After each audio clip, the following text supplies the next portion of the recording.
The horse in question is the Glamour Colt Snippets, winner of the Magic Million on the Gold Coast and the Kemmler Grange Brambles Classic, both in a canter. Today he was the centre of attention in the early hours as he was put over 800 metres, his last fast work before the big one on Saturday. He worked on the track proper with smart 3-year-old Prince Arthur, and all eyes were on him as they quickened pace. He came home in 48 1/4 and connections were pleased. Part owner John Augustine was all smiles. This horse has been trained in his early days at Southport, which is very similar. He corners like a greyhound and he's a front runner, so I think Rose Hill, the 1200, will suit him ideally. Right. Former New Zealand jockey Phil Smith, who's ridden 30 Cup winners and knows his stuff, claims he's home from a good outing. No. With a good draw and a fast track, I don't think there's anything could get near him. They're just going to have to run too fast to beat him. If he leads, they're going to have to chase him. If he trails, how easy is he going to be going behind him? You know? That's exactly right. You think that they're going to have to run fast times to beat him, in other words? Oh, I think they'll have to break the track record to beat him, because he can run 197 any day of the week. Trainer Max Lees is looking back 10 years. His previous pride and joy, Luskin Star, raced his way into history. It's 10 years since Luskin Star won, so I just hope this fella's as good. Were you happy with that there this morning, the work? Yeah, he worked quite well. He just loafed a little bit going to the line, that's all. But Philip never had a whip on him, and I think if he'd have carried a stick just to give him a slap down the shoulder, the horse would have worked a lot better. But he still worked quite well. What happens from now? Well, he'll only work, pace work on Thursday before he races, that's all. That was his final gallop this morning. He'll work along a little bit on Thursday morning, but it won't go too hard. You're taking him down on Saturday morning? Yeah, he'll go the morning of the race, yes. The draw for barrier positions took place in Martin Place with Sport and Racing Minister Mike Cleary. This is how they fared, with the Colts to carry 55.5 kilograms and the fillies 52.5. Dominic Byrne's market is also shown. Snippets is happily drawn at 5 and is at 4-1, with favourites Christmas Tree and the filly Midnight Fever quoted at 13-4. The Penfolds Classic winner Marauding is at 5-1 and will start from barrier 6. If the two emergencies, Tasman Dancer and Potrero, don't get a start, most of the horses will naturally move closer in.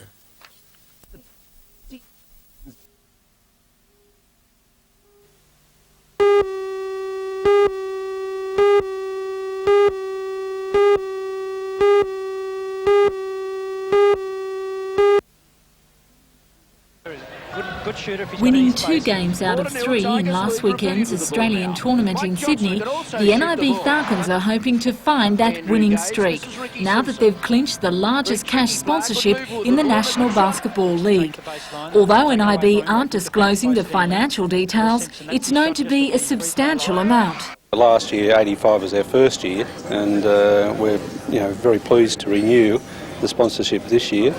We're pleased because we set out to support a local side that features international competition, and of course we also had the commercial objective of marketing NIB.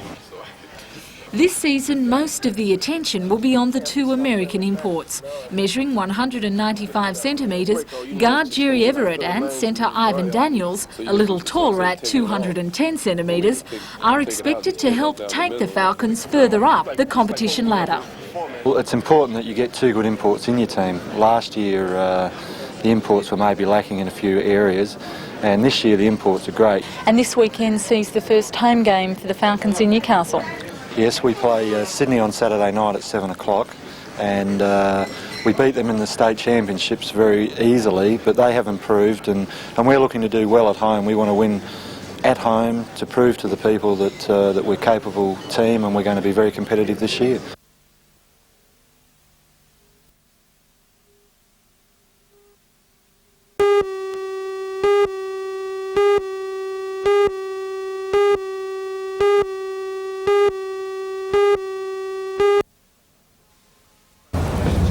So large, some stood out in the rain. rain, barely able to hear what was going on inside.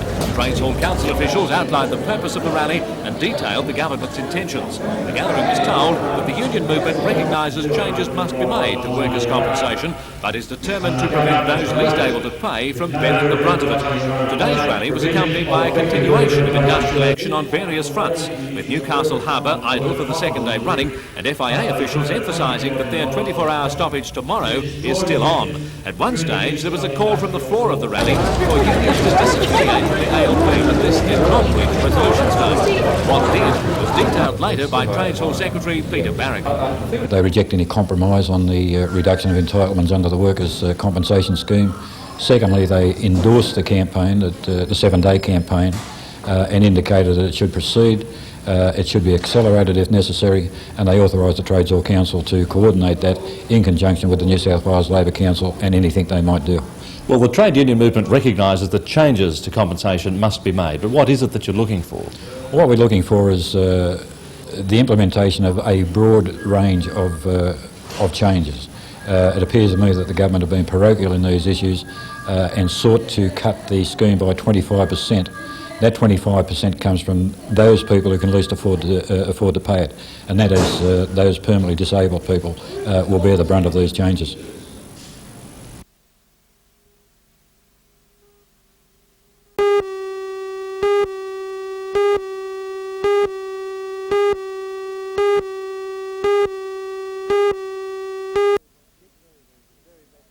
And it's been a very, very good tournament over the years, and I'm sure it will be this year too, Lee. Which teams do you have coming?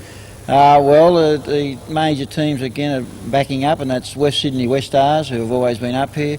Canberra Cannons have always been good to us, they've always come up, and Sydney Supersonics will be the fourth team for this coming tournament. And the draw works out that you go in against Supersonics first, and that's tomorrow night.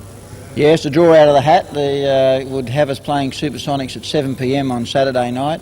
And there'll be another good game at 9 p.m. on the Saturday night. Will be Canberra Cannons versus the West Sydney West Stars. Two great games. Jerry Everett's going extremely well, and Ivan Daniels is looking good, but there's a bit of a problem with him playing at the weekend, I believe. Yes, I hope we overcome that within the next 24 hours. We were hit with a very last-minute request for some a transfer fee, which we've fought.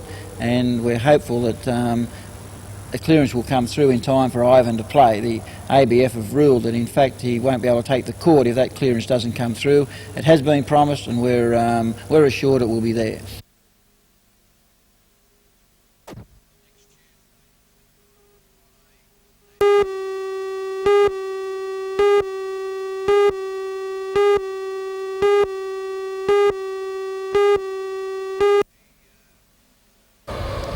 As the strike entered its 10th day, work on the Peninsula Princess lay idle, as the 120 workers under the Amalgamated Metal Workers Union and the Federated Iron Workers Association waited to hear the outcome of today's talks. The dispute is over the length of the casual hiring period for workers before they're employed as permanents. Since the men walked off the job, virtually all work on the 4 projects now underway at Carrington Slipways stopped. Management wanted all men to return to work so that the matter could be brought before arbitration. This was rejected, and now the union plans to seek further industrial support. According to union delegate Ted Brudelin, the strike is indefinite, and although both sides want work to resume, neither will back down. They obviously want the men back at work because they've got work coming on, as we understand, the Manly Ferry being one of them. Certainly our people don't want to be on strike. It's an industry that is not strike prone, and that I think they've only had something like about 19 strikes in about 5 years, and they're very short-natured. But this dispute could jeopardise that contract? I think you'd have to speak to the company about that. Well, it jeopardises the whole future of the yard. Whether or not you get orders, whether it be Manly Ferries or other vessels, depends on whether you can perform satisfactorily and meet the customer delivery. Production manager Bob Tisdall says they cannot assure job security to employ the 25 casuals on a permanent basis. He says the shipping industry in general is under great pressure, and the union movement isn't helping. The dispute at Carrington Slipways will now go before the Industrial Commission. The decision coincides with a meeting in Newcastle today which set out to prove to the state and the rest of Australia that the city's industrial relations and shipping industries were strong enough to secure naval contracts.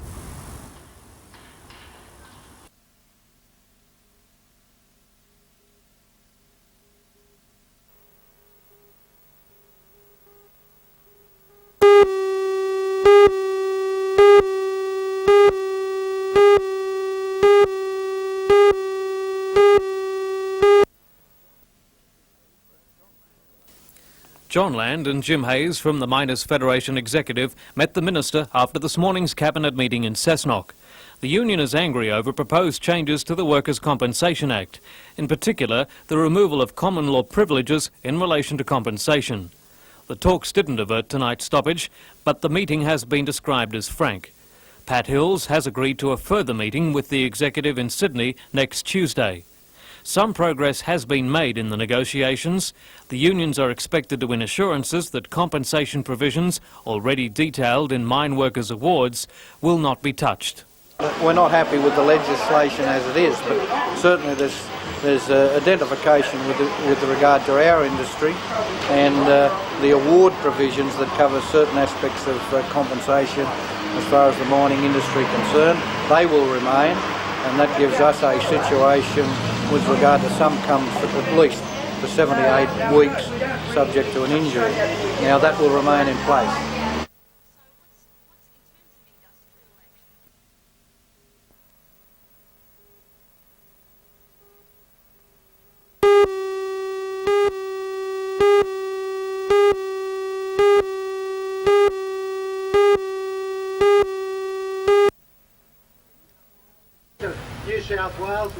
A huge crowd was on hand to see the end of the traditional Hexham bottleneck with the opening of the new Hexham Bridge. Local school children assisted the Federal Minister for Transport, Peter Morris, and his state counterpart, Laurie Brereton, in cutting the official ribbon. Despite the opening, the bridge is not yet completed. While the feeder ramp from Newcastle is open, traffic from the New England Highway will continue to use the old bridge. The feeder ramp from Maitland is due for completion in June. The project cost the federal government $26 million as part of the National Roads Program. Federal Minister Peter Morris said the project has had its problems, but he wasn't going to dwell on them. Be that as it may, look, the real thing is here we have $26 million, $6 million on the northern side of the Raymond Terrace, more than $30 million being spent on providing this region with a new bridge, duplication of carriageways, much better facilities for people to move about, much safer road facilities, and sure, in a project of this nature, it's complex, it's difficult, there's bound to be problems, they're behind us.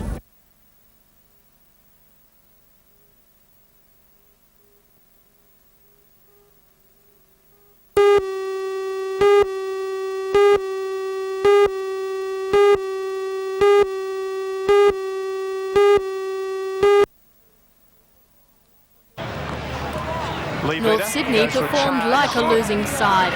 They were clumsy in attack and defence.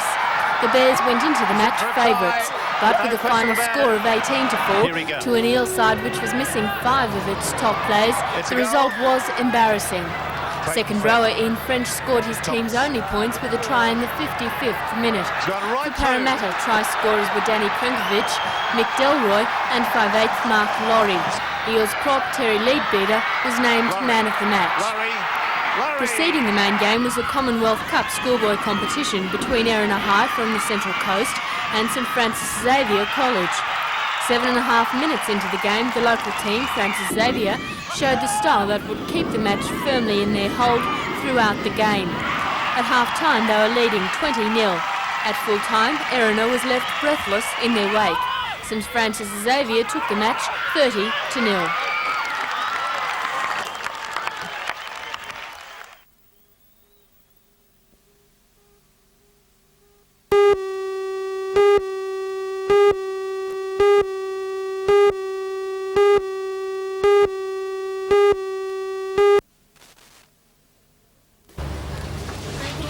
Hot cross buns are supposed to be a special treat over Easter, but they're now so popular, eager customers just can't wait for the holidays. Every Easter for the last 45 years, Nelgren's Bakehouse in Adamstown has been turning out thousands of handmade hot cross buns, all to the same old-fashioned recipe, mixed in the same old trusty mixer by the same chief cook, Norma Whittaker, hand-shaping every single bun.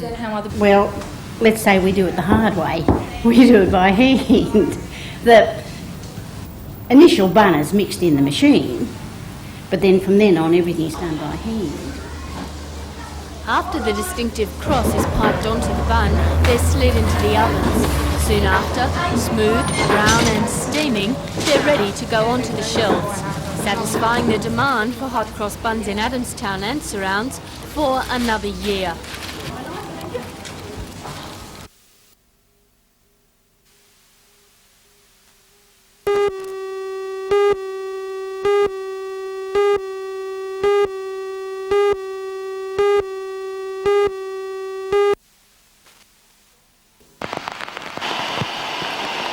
The storm clouds and gusting showers late yesterday seemed to carry a warning to motorists travelling over Easter.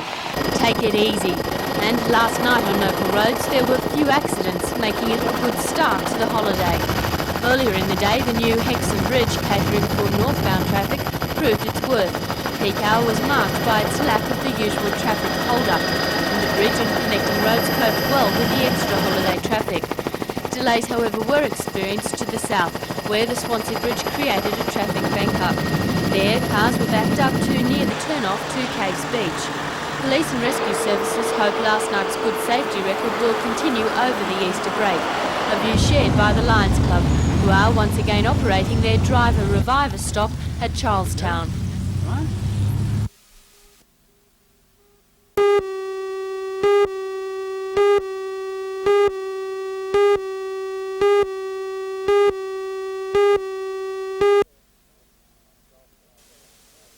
Golf for the first year in 1986 got over the top of bowls as the most played sport in the country. Yeah. And then I think Greg Norman, being the #1 player last year, sort of put the icing on the cake, and golf now is a very fashionable game for young people to play. When I was a kid, all the guys in the first grade football team used to say you had to be queer to play golf, you know, but that image has changed a lot. I started the actual tournament about 7 years ago, and it was 3 years ago we decided to invite the best interstate kids available. And it's mixed, which is also unusual. I've got a bit of a theory that, you know, the boys like to show off in front of the girls a little bit, and the girls like to try and do their best in front of the boys. Nothing's changed. The format works very well. Michael Cross from Western Australia, who runs second in the World Pee Wee Championships in San Diego, and he's 12 years old, plays off 8, which is unbelievable. We've got another kid, boy from Victoria, who's not here at the moment, but he's arriving today. He's 13 and plays off 6. 4, a fella called Michael Aguirre. And then in the girls, we've got probably the strongest girls field I've seen. We've got one girl off scratch, Nicole Leween. The current, last year's winner rather, is also back from Western Australia. The girls in particular are very strong. And there's another little girl here who's 12 and plays off 19, which, while it doesn't sound as good as Michael Cross, for a 12-year-old girl to play off 19 is, and when you see the size of her, she's only knee-high to a grasshopper. It's really amazing stuff.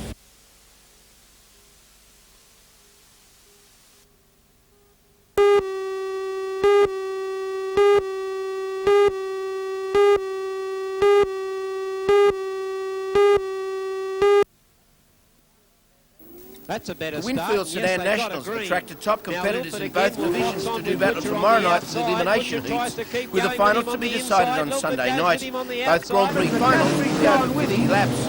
Queenslander Alan Butcher, who's contested all 10 previous Winfield Grand Prix and won 4 of them, will be out trying for his 5th. Two-time former national champion, Alan will be up against stiff opposition from current two-time national champion Paul and current New South Wales champion John Leslight. Winfield Super Sedan Grand Prix, although only in its second running, has attracted a first-class field with some 40 drivers representing Queensland, Victoria, New South Wales and the ACT.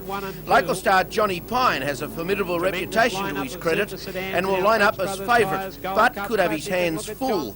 Queensland champion Wayne Randall, who will be driving the factory-backed RX-7 Mazda, also comes with a big reputation, as does Victoria's Tony Grinstead and Gavin McKenzie. It'll be on for young and old. Up there in 4th place. And there's the other Mazda in 5th place, John Field, going round the out.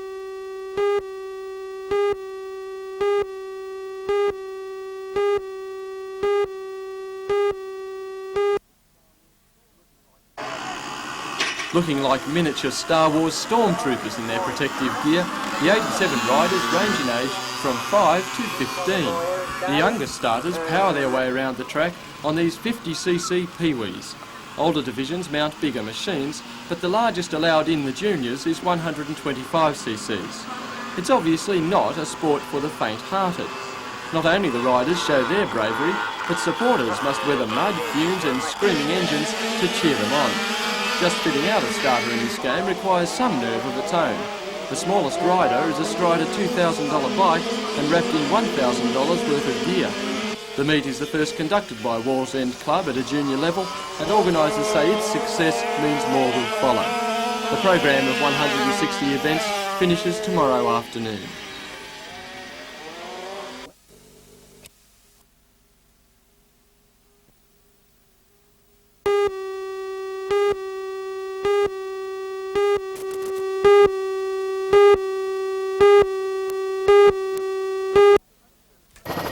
The event was the first heat of the monohull titles at the Australian Powerboat Championships at the Two-Feet Aquatic Club.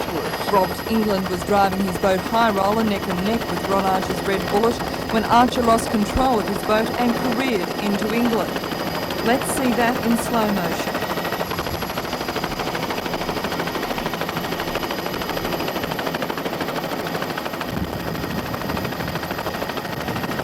Considering the speed the boats were travelling, both men are lucky to be alive. England was taken to Gosford Hospital with 2 broken ankles and a broken thigh, while Archer escaped with stitches to his left arm.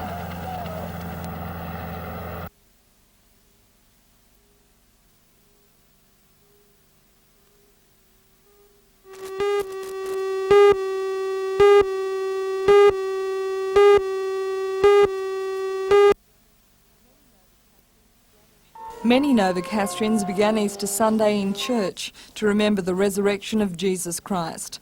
The resurrection is of special significance as it symbolises the rebirth of Christ and his followers.